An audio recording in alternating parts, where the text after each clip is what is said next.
Hey, good morning. Last week we started to talk a little bit more seriously about retirement because I mentioned that I think within the week, 5 people I'd been talking to are either retiring, as in one person yesterday switched her role to a more rewired role with her firm. Others have dates and they are set, they are done, they are out of here. And they're super clear on what they're going to do with their time, which is so amazing. And someone came into my world yesterday with the thinking of, and this is a male, there seems to be a real difference between how men are viewing this time and women, particularly men who have a concern about what will my identity be when I'm no longer this title. It's not so much a love of the work itself, but rather who will I be? What will my identity be when I'm no longer this? So what I'm seeing right now is this is a real thing. I've been talking about it for years. I've been a certified retirement coach for years. And now in my world, it's happening all over. Some with tremendous ease, which is amazing, and some with trepidation, fear of the unknown, which is like such a normal human condition.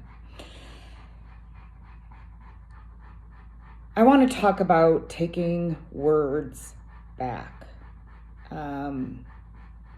I notice, for example, over time, the N-word has been taken back.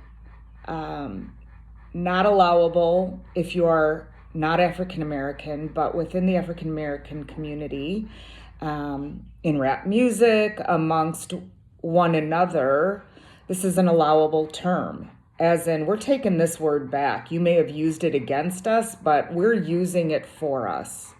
I'll not be using that word, obviously, but that was the first example of taking a word that at one point had a negative connotation and really owning it in a beautiful and cultural way. Another word that came to mind is woke. I was having a conversation with a coach friend of mine. She's been in my world forever. Her name is Karen Haig, and we were talking about the term woke and how did it become a negative political thing? So I looked up the definition. I'm going to read it to you because this was the content of our conversation. Woke originated in African American English and means being aware of racial prejudice and discrimination, often used in the phrase stay woke.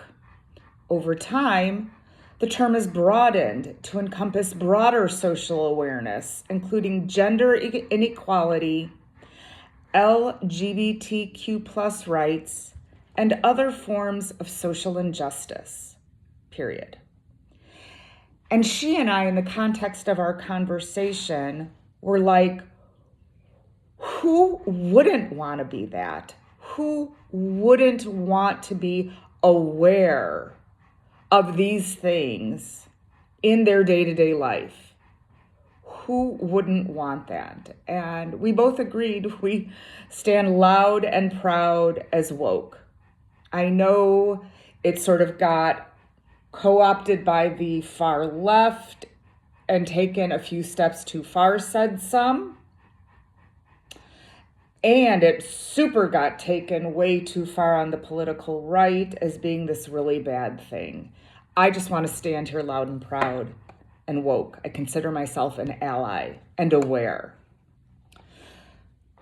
The other term that somehow went from like an amazing accomplishment, the thing we strove for and couldn't wait for, and now has been co-opted as this negative thing, is retirement. And for many, it creates this like visceral, do not call me retired. And when I've asked about that, the answer is I feel irrelevant. And I don't think it needs to be that way at all. I think it can be amazing. And we have a new word, and it's called rewirement. So I'm going to be changing my website.